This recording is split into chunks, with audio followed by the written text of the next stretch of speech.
नमस्कार दोस्तों, मेरा नाम है चंद्रभान और मेरे YouTube चैनल पर आपका स्वागत है। पिछली वीडियो में हमने बात की थी उपनिषदों के व्यापक महत्व के बारे में, तो बने रहिए वीडियो में। तो वीडियो को शुरू करते हैं। आज की इस वीडियो में जानेंगे वेदांत ही सनातन धर्म है, तो बने रहिए वीडियो में। मैं आपसे मिलता हूँ वीडियो के एंड में।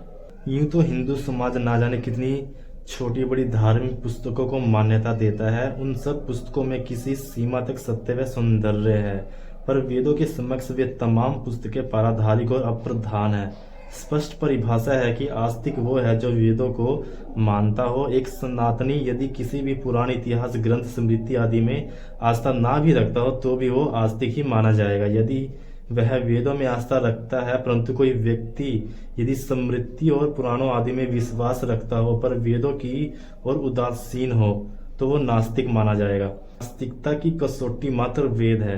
वेद ही प्रथम है, प्रधान है और अंतिम है। तो पहली बात तो ये स्पष्ट रही कि सनातन धर्म में किसी भी ग्रंथ, मान्यता, परंपरा इत्यादि का महत्व वेदों से बढ़कर नहीं है। सनातनम धर्म वैदिक धर्म है। अब आते हैं वेदों पर। वेदों के दो भाग कहे जा सकते हैं। पहला है कर्मकांड और दूसरा है ज्ञान कांड।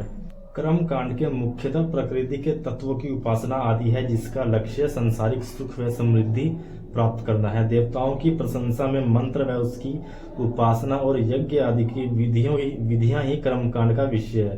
कर्मकांड का मनुष्य की सत्य व मुक्ति के प्रति उत्कंठा से बहुत कम संबंध है, और विज्ञान ने आज प्राकृतिक शक्तियों की उपासना और अग्नि, सूर्य, वरुण, अश्विनी उपासना आज कोई विशेष अर्थ नहीं रखती। हम आग, बिजली, पानी, सूर्य, चंद्र आदि को विज्ञान की सहायता से भली भांति समझते हैं, और हम ये भी जानते हैं कि वायु या जल या बिजली या सूर्य की प्रशंसा, स्तुति करके हमें कोई लाभ नहीं होने वाला। तो कर्म कांड का एक काल बुद्ध महत्व था किसी समय पर जो आज नहीं है। तो फिर वेदों की इतनी महिमा क्यों है? वेदों की महिमा है ज्ञान कांड के कारण, जिससे उपनिषद कहते हैं। उपनिषद काल बुद्ध नहीं बल्कि कालातीत है। उपनिषद सीधे सीधे मन की बेचैनी को संबोधित करते हैं, मनुष्य के अस्तित्व के मूल प्रश्नों का उत्तर देते हैं। वे हमें हमारे बंधनों से परिचित कराकर मुक्ति की ओर प्रेरित करते हैं। जब तक मनुष्य है तब तक उसके मन में बंधन भी है।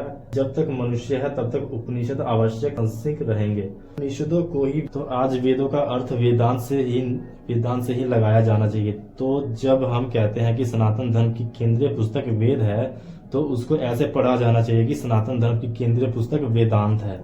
वेदांत माने उपनिषद, वेदांत माने वेदों का ज्ञान कांड, वेदांत माने वेदों का अमृत, वेदांत माने वेदों का वह भाग जो कालातीत है। तो ये बात स्पष्ट होनी चाहिए कि वास्तविक सनातन धर्म वेदांत ही है, बाकी सब तुलनात्मक रूप से कम महत्व का है। तो फिर पुराणों व अन्य पुस्तकों को कैसे देखा जाना चाहिए? जिस सीमा तक पुराण वेदांत के सिद्धांतों का अनुगमन करते हैं, वह वेदांत को अभिव्यक्ति देते हैं, उस सीमा तक पुराणों को स्वीकार करना चाहिए। पर पुराणों में कुछ ऐसा भी है जो सीधे सीधे वेदांत के विरुद्ध है।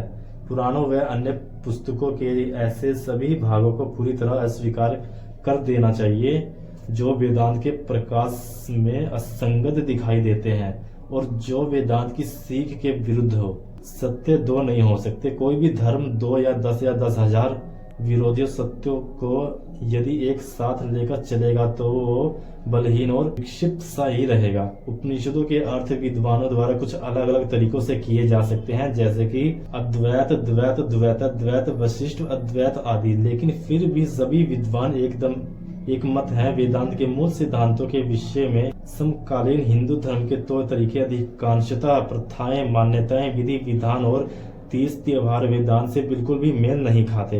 अधिकांशतः आज हम हिंदू धर्म के नाम पर जो भी पाते हैं वो अज्ञान और अंधकार से भरी मान्यताएं और अर्थहीन और हीन परंपराएं मात्र है।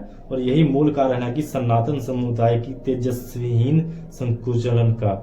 सनातन धर्म के अनुयायियों में यदि ज्ञान, तेज और शक्ति का संचारण करना हो तो उसका एक ही तरीका है, सनातन धर्म को इसके मूल से जोड़ना चाहिए। हमें यह स्पष्ट समझना होगा, और जो कुछ वेदांत विरुद्ध है वो दूषण की तरह त्याज्य है।